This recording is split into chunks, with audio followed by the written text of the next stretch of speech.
Bismillahirrahmanirrahim. Assalamualaikum warahmatullahi wabarakatuh. Perkenalkan, nama saya Muhammad Hurul Rizal, asal SMPN 2 Mande, Kabupaten Cianjur. Saya mahasiswa PPG dalam jabatan tahun 2023 LPTK Universitas Negeri Yogyakarta. Saksikan video PPL siklus 1. Demikian, terima kasih. Wassalamualaikum warahmatullahi wabarakatuh. Assalamualaikum warahmatullahi wabarakatuh. Waalaikumsalam warahmatullahi wabarakatuh. Gimana kabarnya anak-anak? Alhamdulillah luar biasa. Allahu Akbar. Terima kasih ya. Walaupun hari ini sudah siang, ya. Walaupun hari ini sudah siang, pembelajaran tetap harus diselenggarakan ya. Sekarang pelajaran apa? Pendidikan Pancasila. Ya. Sebelum kita mulai, siapa yang akan bimbing doa untuk hari ini? Silakan. Silakan.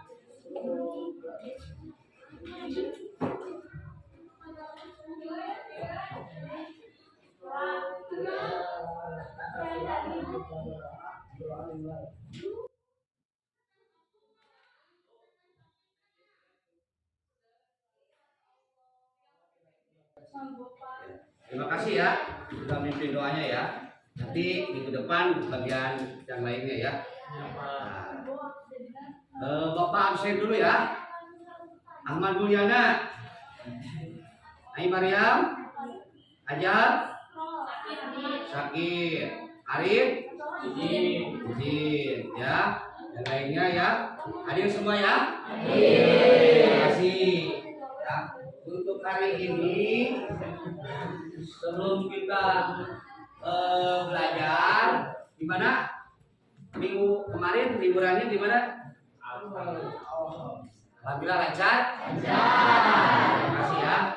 Sebelum kita mulai, ayo kita menyanyikan lagu Garuda Pancasila dulu ya. Siap? Silakan berdiri.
Bapak ingin tanya, minggu kemarin pembelajaran apa yang masih ingat? Apa? Undang-Undang Dasar tahun 1945. Temanya? Demokrasi. Artinya demokrasi dari rakyat oleh ya. Dan terima kasih ya kalau kalian masih ingat dengan pembelajaran yang lalu. Tujuan pembelajaran kali ini, tujuan kognitifnya, peserta didik mampu menjelaskan pentingnya norma dan hubungannya dengan Undang-Undang Dasar 1945. Yang kedua, peserta didik mampu mengimplementasikan norma yang berlaku di masyarakat. Tujuan dari sikap, melalui kerja kelompok, peserta didik dapat melakukan kolaborasi atau kerjasama antar anggota melalui pengamatan video, cerita peserta didik tertanam akhlak mulia terhadap semua manusia. Tujuan keterampilannya, peserta didik berdisiplin menjalankan hak dan kewajibannya terhadap dirinya dan lingkungannya sehari-hari. Peserta didik mampu kreatif dalam kegiatan kelompok dan makna gotong royong dan bernalar kritis. Itu mungkin tentang tujuan pembelajaran hari ini. Sekarang menginjak ke pembelajaran selanjutnya, ya. Nah, sini pelajaran pendidikan Pancasila, ibu ini norma dan undang-undang dasar negara Republik Indonesia. Kita kaitkan, ini peta konsepnya. Jadi, ada yang bisa baca? Silakan kamu baca. Pengajaran dari negara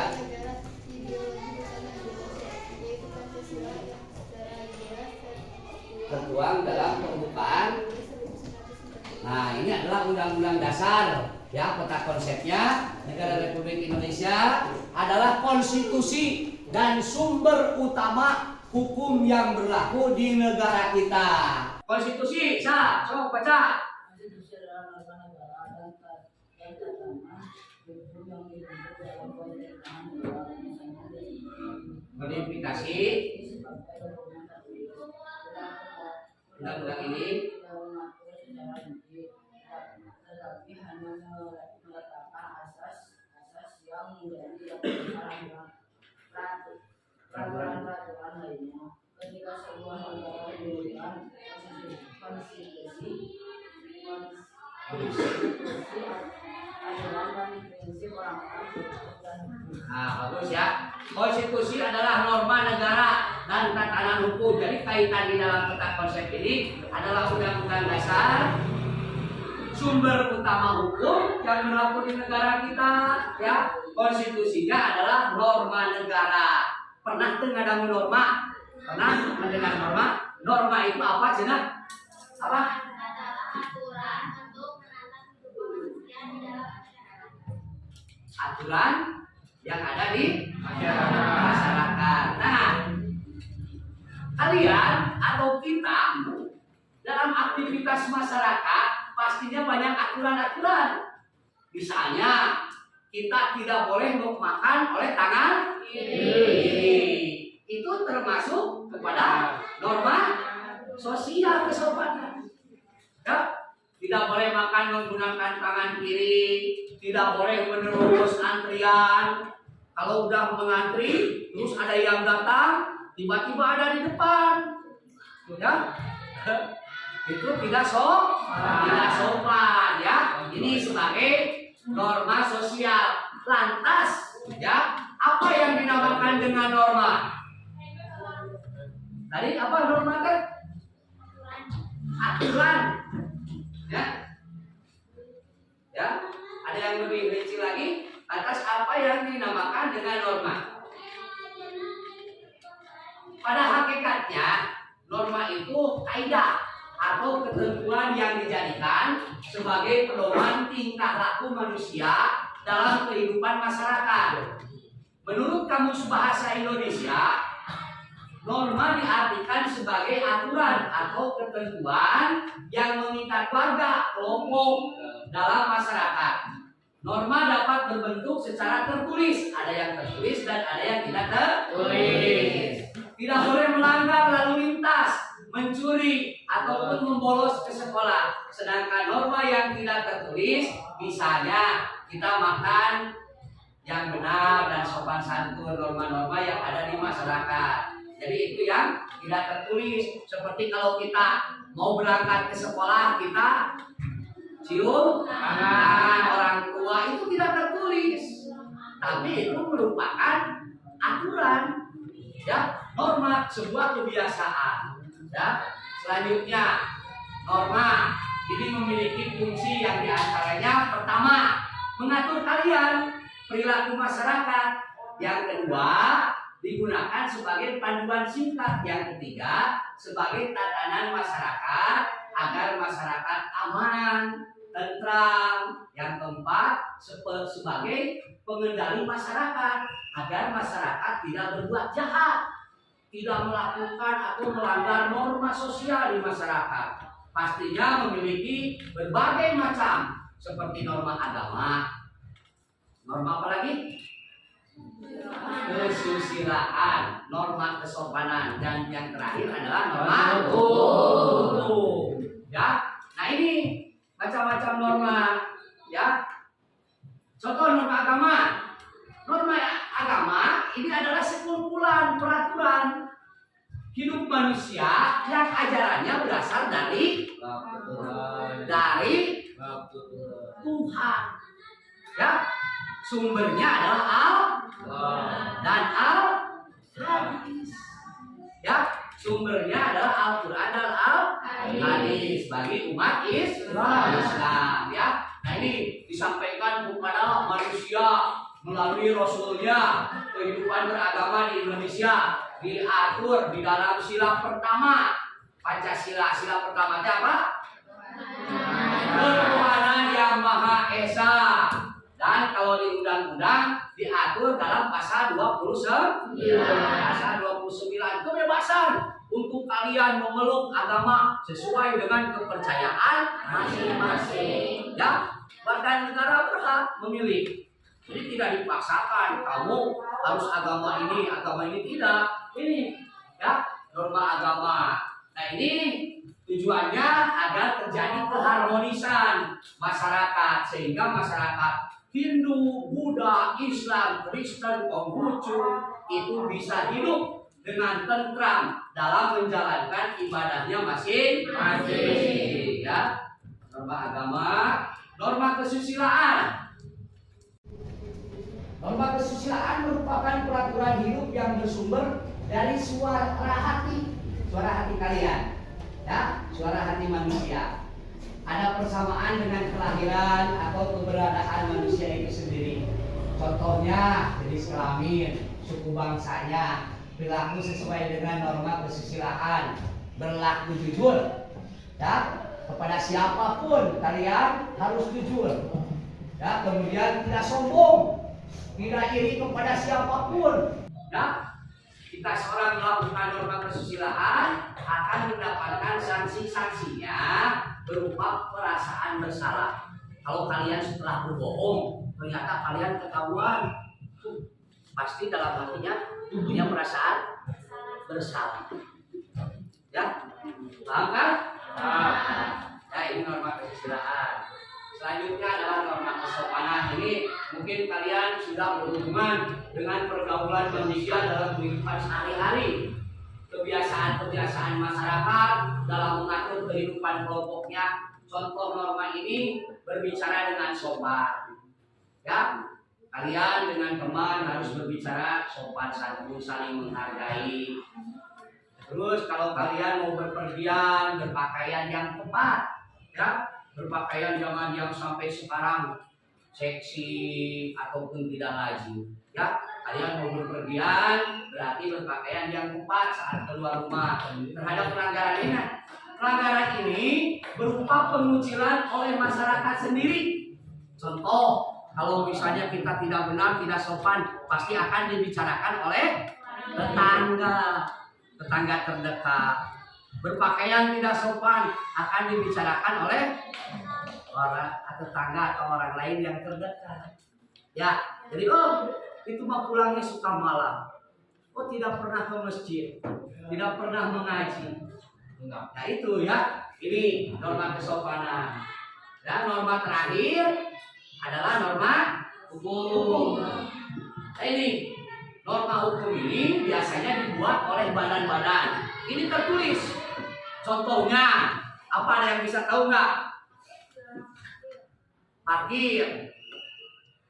Ada lagi? Lalu lintas. Melanggar lalu lintas. Ada lagi? Buang sampah sembarangan itu norma sosial. Itu norma hukum. Kalau kita ada apa? Membawa motor ke sekolah belum berusia 17 tahun karena apa? Tidak punya apa? Tidak punya surat izin mengemudi. Syaratnya mempunyai SIM adalah berusia 17 tahun. Jadi siswa atau pelajar yang belum 17 tahun memakai kendaraan bermotor ke sekolah itu sudah melanggar. Lalu tidak pakai helm. Nah ini helm ini kalian itu bukan takut oleh polisi, tapi harus sadar diri. Gunanya untuk kepala keselamatan ya. Nah ini dari tadi Bapak menerangkan, sekarang kalian mendengarkan cerita ini. Silakan ya. Kisah Amira dengan kantung sampahnya. Amira, seorang anak tunggal, tidak punya kakak maupun adik. Ia tinggal bersama ayah dan ibunya di Bogor, Jawa Barat. Hanya bertiga di rumah. Maka makanan yang perlu disiapkan sehari-hari pun sedikit, keperluannya lain sedikit. Maka sampah di rumah juga sedikit. Ayah dan ibunya mengajari Amira, walaupun hanya sedikit sampah di rumah, tetap harus dikelola, tidak boleh dibiarkan atau dibuang begitu saja. Di rumah tentu ada tempat sampah, namun tempat sampah itu hanya dipakai buat tempat sampah kering, seperti sampah berupa plastik, kertas, kaleng, kayu, dan sebagainya. Lalu di mana sampah basah harus dibuang? Ayah Amira menggali lubang di halaman rumah mereka. Sampah basah seperti sisa makanan dan dedaunan dibuang ke sana, dibiarkan untuk membusuk menjadi humus yang bisa dipakai untuk pupuk tanaman. Dengan begitu, rumah Amira selalu bersih. Meskipun begitu, Ibu Amira menemukan hal aneh pada anaknya. Saat mengambil rok seragam sekolah anaknya, Ibu Amira beberapa kali menemukan sampah di saku rok itu. Kadang berupa kertas atau plastik bekas bungkus jajanan. "Mengapa ada sampah di sini?" tanya ibunya. Amira menjawab, "Tidak menemukan tempat sampah," jawabnya. Maka sampah itu pun dikantongi dibawa pulang. Amira memang sudah diajari cara mengelola sampah. Rumusnya adalah TSP. T adalah tahan, jangan pernah membuang sampah sembarangan. S adalah simpan, sampah di tempatnya. P adalah pungut kalau menemukan sampah. Ayah Amira mendapat ilmu TSP dari Agim, seorang ustadz di Bandung. Kalau mau hidup sehat, menurut Agim, setiap orang harus mempraktekkan TSP. Untuk mengolah sampah harus T, tahan, untuk tak membuang sampah sembarangan. S, simpan sampah hanya di tempatnya. P, pungut sampah yang ditemukan. Amira mempraktekkan TSP itu. Biasanya ia membawakan kantong khusus di tasnya buat menyimpan sementara sampah. Kalau lupa membawa kantong itu, ia akan memasukkan sampah ke saku bajunya sendiri sampai ketemu tempat sampah yang benar. Nah, dari cerita ini, pelajaran apa yang kamu ambil dari cerita ini? Termotivasi. Ada lagi? Menjaga kebersihan. Menjaga kebersihan. Ada lagi? Ya, motivasi dari seorang Amira, seorang siswa yang memang menjaga sekali tentang kebersihan ini. Apalagi kita ini selaku muslim, ada hadis yang mengatakan ana dofatu minal iman. Kebersihan itu sebagian daripada iman. Seorang Amira tidak melihat sampah pun dia suka dimasukkan ke dalam kantongnya, ya, sampah manapun ya. Nah, apakah kalian siap untuk meniru Amira soal sampah? Iya. Bapak doakan semoga kalian itu meniru apa yang dilakukan oleh Amira. Ini adalah seorang siswa di Bogor. Ya, Bapak baca-baca, ternyata ada seorang siswa yang masuk ke dalam buku bacaan koran di medsos bahwa seorang Amira ini emang kenyataannya bukan cerita, emang kenyataannya seperti itu ya. Nah, ini salah satu contoh normal sebelum ke tugasnya.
Tuh kalian sudah melihat video yang memang itu adalah kehidupan sehari-hari, kalian suka melihatnya, ya.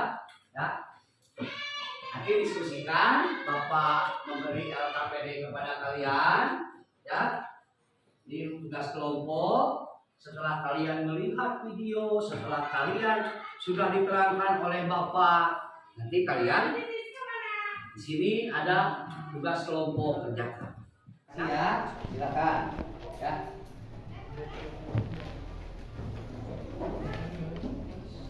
Ya.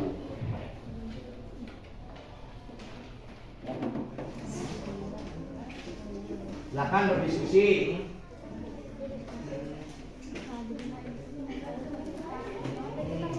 Kalau ada yang tidak paham, di sana juga ada gambar rumah. Lagi buatan.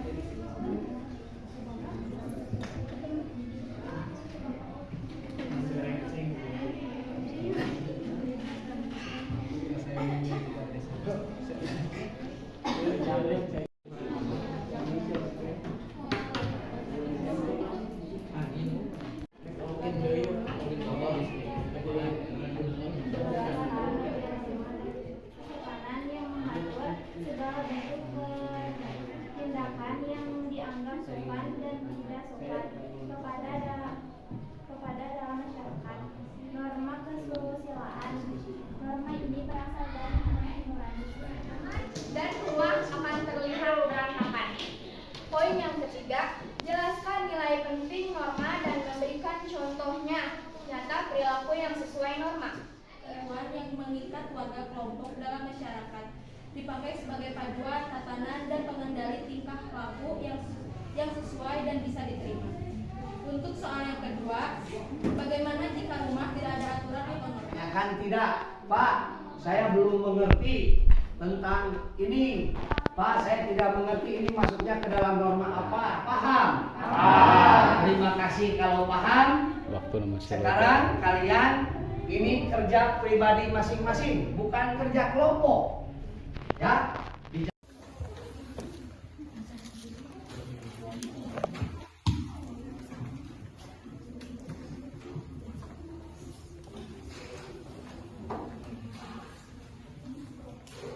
Nomor 1, apakah nama tempat untuk menyeberang jalan? Namanya zebra cross. Nomor 2, apa yang akan terjadi jika pengguna jalan menyeberang jalan pengemudi jalan dan kecelakaan? Di gambar di atas, teman-teman nama pengemudi jalan akan terganggu. Sudah. Terima kasih ya. Tepuk tangan lagi. Nanti kalau yang ikuti Oleh semua orang di dalam masyarakat tersebut. Selain itu juga norma terbagi menjadi 4 bagian, yaitu norma agama, norma kesusilaan, norma kesopanan, dan norma hukum. Norma itu tersebut memiliki nilai penting. Norma yaitu sebagai bentuk menciptakan ketertiban dalam kehidupan bermasyarakat. Sekian dan terima kasih. ya, terima kasih. Itu refleksi dari teman kalian tentang norma dan warga masyarakat. Ya, bisa Bapak ingin memperkuat hati kalian, memperkuat nurani kalian agar kalian bisa menempatkan segala sesuatu pada tempatnya. Tempatnya apa? Kalian selaku pelajar berarti kalian itu mematuhi aturan norma yang berlaku sebagai kalian sebagai pelajar. Kalian sebagai warga rumah berarti kalian mematuhi aturan yang ada di rumah. Kalau selaku warga masyarakat, nah kalian pun mengikuti aturan yang ada di masyarakat tersebut. Ya, tolong buku dan kertas tadi yang kerja kelompok satu orang dikumpulkan disimpan di meja Bapak. Dikumpulkan oleh satu orang disimpan di meja Bapak. Mana tugas kelompoknya dan mana tugas pribadinya.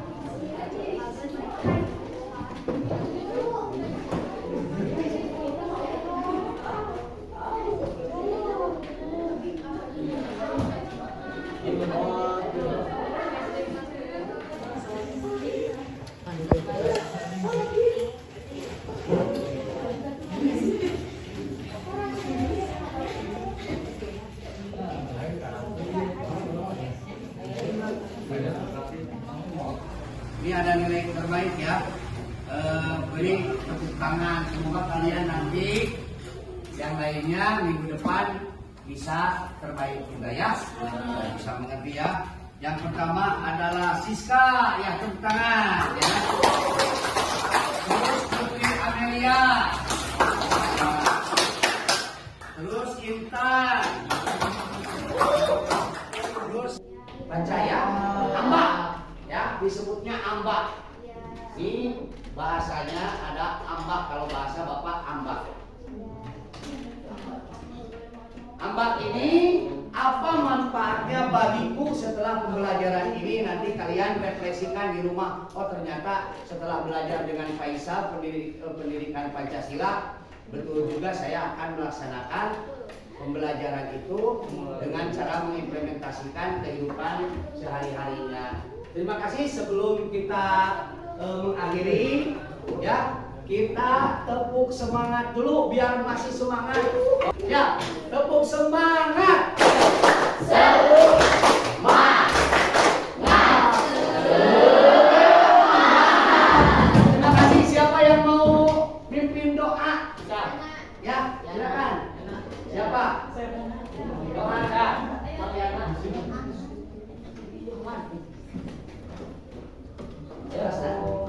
Akhir pelajaran, mari kita berdoa kepada Nabi mulai.